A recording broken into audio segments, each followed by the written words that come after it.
दोस्तों सलाम, नमस्ते, आदाब, सत श्री अकाल। मैं आपका दोस्त रशीद खान अपने एक डिबेट शो या चर्चा जिसे कह सकते हैं उस शो में आपके सामने मैं हाजिर हूँ। और आज हम जिस विषय पर चर्चा करेंगे वो विषय है कि क्यों बहुत सारे लोग, आम आदमी और ख़ास तौर पे अल्पसंख्यक यानी मुसलमान डरता है सरकारी क्वारंटाइन सेंटरों में जाने से और कोरोना स्वास्थ्य केंद्र में जाने से। क्या है इसकी वजह? आइए इस पर चर्चा शुरू करते हैं। साथियों, हमारे देश में कोरोना टेस्ट किट की काफ़ी कमी है।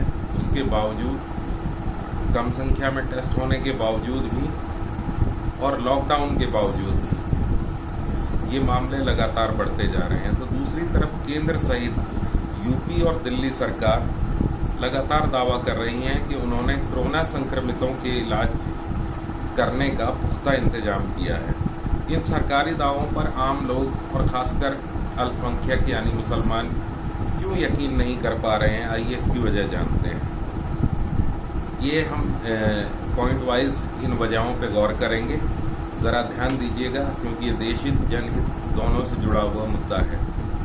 इसकी पहली सबसे बड़ी जिम्मेदार खुद मोदी सरकार है, जिसके कार्यकाल में बीफ के नाम पर लगातार इनके सांप्रदायिक मानसिकता वाले समर्थकों द्वारा बेगुनाह मुसलमानों को पीट कर जगह जगह मॉब लिंचिंग करके मारा गया, जिसके बाद भी इसकी बीजेपी के नेताओं द्वारा कोई निंदा नहीं होती है, बल्कि इनकी खुलकर काफ़ी सारे इनके एमपी और बीजेपी के बड़े नेता हिमायत करते हैं, जिनके नाम मैं आपको गिनवा सकता हूं, जैसे जयंत सिन्हा जो एमपी हैं बीजेपी में, महेश शर्मा जो एमपी हैं, संगीत सोम जो विधायक हैं पश्चिमी उत्तर प्रदेश से, तो विनय कटियार, प्रज्ञा ठाकुर, गिरिराज सिंह, तेजस्वी सूर्या, प्रवेश वर्मा, अनुराग ठाकुर, कपिल मिश्रा समेत ना जाने कितने ही बीजेपी के नेता लगातार इस्लाम और मुसलमानों के खिलाफ जहर उगलते रहते हैं। दूसरी तरफ सीए जैसे काले कानून का संवैधानिक ढंग से जब मुसलमानों के द्वारा विरोध किया जाता है और इस विरोध का एक प्रतीक बनता है शाहीन बाग, वहाँ पे धरने पे बैठी हुई मुस्लिम महिलाओं के बारे में अनगरल प्रलाप किया जाता है और उनको मोदी सरकार, बीजेपी, उनका आईटी सेल, गोदी मीडिया और अंधभक्त उनको देश विरोधी साबित करने पर जुट जाते हैं। इसके आगे हम अगर बात करें कि मुसलमान क्यों यकीन नहीं कर पाता है इस मोदी सरकार पर या बीजेपी पर, तो उसकी वजह आगे मैं आपको बताता हूँ, गौर कीजिएगा। गुजरात का मुख्यमंत्री रहते हुए हमारे वर्तमान प्रधानमंत्री के कार्यकाल में गोधरा कांड की आड़ में भयंकर नरसंहार हुआ, मुसलमानों का कत्लेआम हुआ, जिसमें हज़ारों बेगुनाह मुसलमानों को मार डाला गया और गुजरात पुलिस 2-3 दिन तक बिल्कुल तमाशाई बनी रही, बल्कि एक तरीके से कहा जाए तो साथ देती रही दंगाइयों का। उसके बाद भी मुसलमानों की कंप्लेंटों पर वो कार्रवाई नहीं हुई और इसकी आलोचना पूरे विश्व में हुई। तत्कालीन जो मुख्यमंत्री थे, जो आज प्रधानमंत्री हैं, श्री नरेंद्र मोदी, उनकी और उनकी सरकार की पूरे विश्व में आलोचना हुई।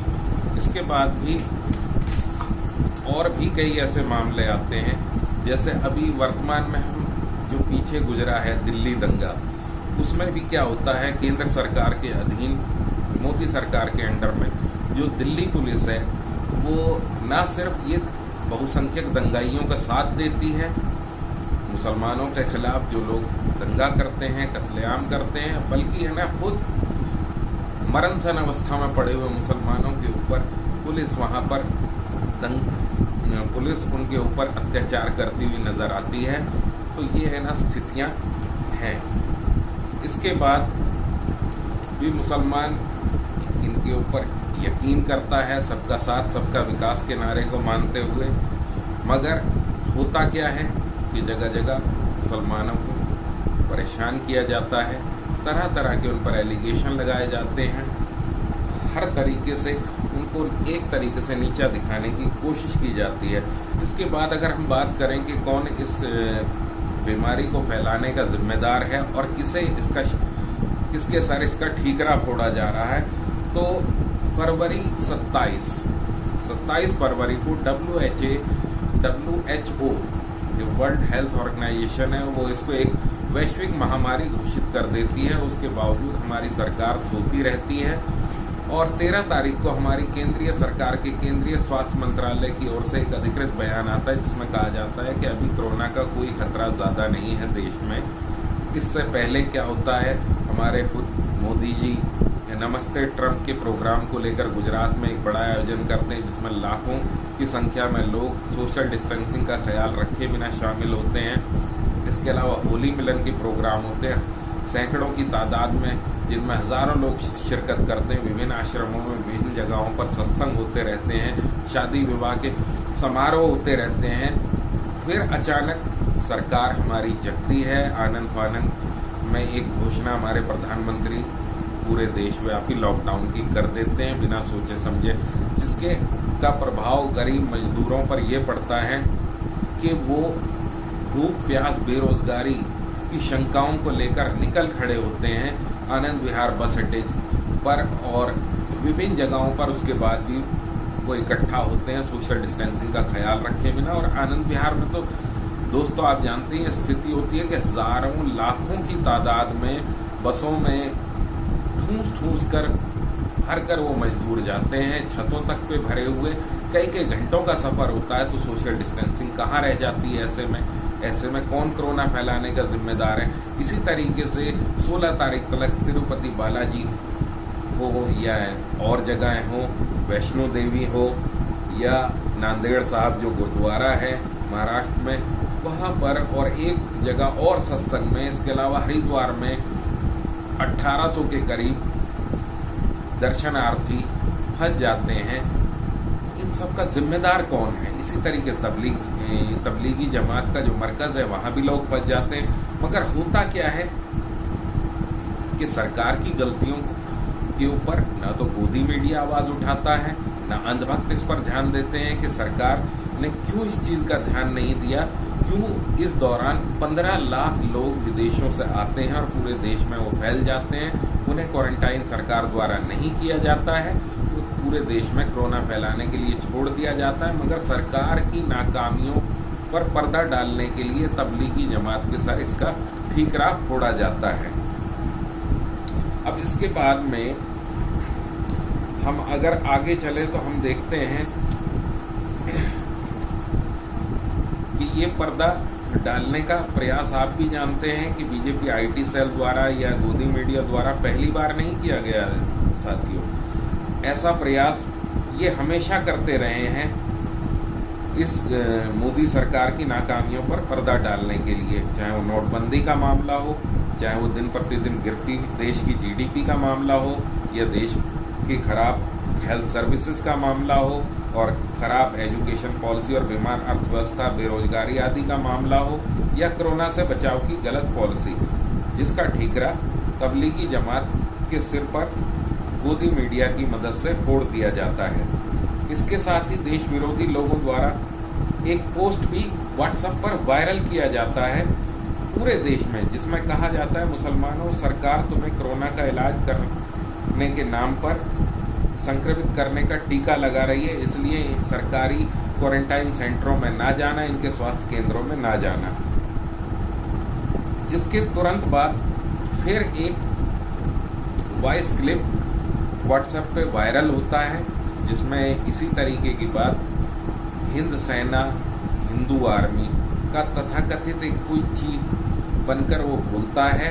वो कहता है कि ये सरकार जो है मुसलमानों के जवानों को उठा रही है कोरोना संक्रमित बचा के, और उन्हें जहर का टीका लगाया जा रहा है, स्लो पॉइजन का, और ऐसे टीके लगाए जा रहे हैं ताकि वो संतान पैदा ना कर सके।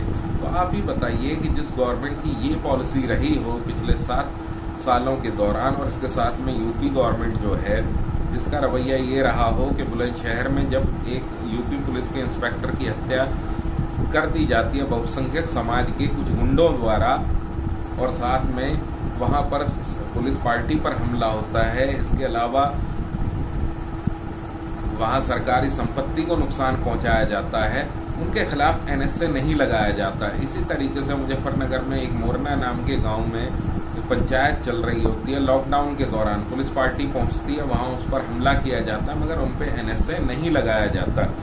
वो एनएसए कब लगता है चाहे वो सीए को लेकर प्रोटेस्ट हो रहे हों, उसमें प्रदर्शनकारियों के खिलाफ लगाया जाता है कब, और इसके अलावा चाहे वो मुरादाबाद में, मैं उनका हालांकि सपोर्ट नहीं कर रहा हूं, मगर आप ही सोचिए कि जब एक गवर्नमेंट की पॉलिसी ऐसी बन जाए और ये लगने लगे कि वो निरंतर काम कर रही है, उसकी आइडियोलॉजी ही ये है। आइडियोलॉजी का भी मैं आपको बता देता हूँ। आइडियोलॉजी क्या है? जो इनके महान विचारक हैं गुरु गोलवलकर, उन्होंने खुद अपनी पुस्तक में लिखा, मुस्लिमों के खिलाफ, क्रिश्चियंस के खिलाफ और कम्युनिस्ट के खिलाफ, कहा ये भरोसे के लायक नहीं है, देश के वफादार नहीं हो सकते। तो जहाँ पर सोच ही इनके विरोध की बन चुकी हो और इतने कारनामे ये सरकार और ये पार्टी अंजाम दे चुकी हो, तो उसके बाद में क्या कोई कम्युनिटी एतबार कर सकती है? उसके बाद भी मुसलमानों ने इस देश की सरकार पर यकीन करना चाहा। तो ऐसी अफवाहें जब आती हैं जो आम आदमी देख लेता है, जो बड़ी इजीली हर तरफ फैली हुई हैं, वायरल हो रही हैं, फिर ये कैसे संभव है कि गोदी मीडिया, जो आज ही मैं उसका एक उदाहरण दूंगा कि जीटीवी पे वो एक प्रोग्राम दिखाता है कि झारखंड में रांची के अंदर एक किसी शख्स ने हिंदू फल शॉप नाम लिख लिया, यानी हिंदू फल वाले की दुकान। तो गवर्नमेंट ने, जो रांची गवर्नमेंट है, उसने वो बोर्ड हटवा दिया कि इससे सांप्रदायिकता फैलती है। तो ये जीटीवी क्या सवाल करता है कि भाई मुस्लिम होटल भी तो लिखा होता है, मुस्लिम ढाबा भी तो लिखा होता है, तो क्या हिंदू लिखने का अधिकार नहीं है? उन बेवकूफ़ों को इतनी अकल नहीं है कि मुस्लिम होटल पर भी यानी कि जो भैंस का गोश्त होता है, मीट होता है, वो भी परोसा जाता है। तो भूलवश कोई हिंदू भाई है जो उसका सेवन नहीं करता है, वो ना खा ले, इसलिए वहाँ पे मुस्लिम ढाबा लिखा जाता है, मुस्लिम होटल लिखा जाता है। इसी तरीके से हिंदू भाइयों द्वारा भी वैष्णो होटल, वैष्णो ढाबा अक्सर लिखा जाता है। तो इतने जो मुद्दों को, बेकार के बेसिर पैर के मुद्दों को जिनसे सांप्रदायिकता फैलती है, उन मुद्दों के ऊपर ये मीडिया चर्चा करता है। ये पालघर में जो 2 साधुओं का और एक ड्राइवर का है ना कत्ल कर दिया जाता है, जिसके अंदर बाद में साबित हो रहा है, अब चर्चाएं चल रही हैं कि उसमें बीजेपी के ही लोग शामिल थे, क्योंकि वहाँ इलाके की सरपंच या प्रधान जो है वो भी बीजेपी की है। और इस तरीके की सोशल मीडिया पे काफ़ी खबरें आ रही हैं जिसे उसे कि इसमें बीजेपी के लोग शामिल रहे हो सकते हैं। मगर उसको भी रंग देने का प्रयास 3 दिन तक किया जाता रहा कि हिंदू मुस्लिम प्रयास किया जाता रहे। तो साथियों, इस चीज़ को समझने की भी यहाँ ज़रूरत है कि हमारे देश में मुसीबत एक है कि यहाँ पर कौन कत्ल हुआ ये नहीं देखा जाता, ये देखा जाता है कि कातिल का मज़हब क्या है। इसका मैं आपको एक उदाहरण सबसे बड़ा दूँ कि हमारे राष्ट्रपिता महात्मा गांधी की जब हत्या हुई तो फौरन अफवाह फैला दी गई देश विरोधी तत्वों द्वारा, मुस्लिम विरोधियों द्वारा, कि मुसलमान द्वारा गांधी जी की हत्या की गई है, जिस पर तत्कालीन प्रधानमंत्री पंडित जवाहरलाल नेहरू को आकर स्पष्टीकरण देना पड़ा कि नथुराम गोडसे नामक एक अपराधी द्वारा राष्ट्रपिता की हत्या की गई है, किसी मुसलमान के द्वारा नहीं। तो यहाँ पर अक्सर ये रंग देने की कोशिश की जाती है, उसकी परिणति में दंगे होते हैं। इस पर खैर अब ये हमारी चर्चा का विषय नहीं है, बातों बातों में ये आपसे बात हो गई। कुल मिला के ये कि सबसे बड़ी बात आज ज़रूरत किस बात की है कि जो इन अफवाहों को फैला रहे हैं वो कौन लोग हैं? वो लोग हैं जो देश के सबसे बड़े गद्दार हैं, जो देश में आए हुए सबसे बड़े संकट को, जो कोरोना से आज हम जंग लड़ रहे हैं, उसे जंग को ये कमज़ोर करने का एक भद्दा प्रयास है। तो इस पर गोदी मीडिया, बीजेपी की IT सेल, मोदी सरकार और इंटेलिजेंस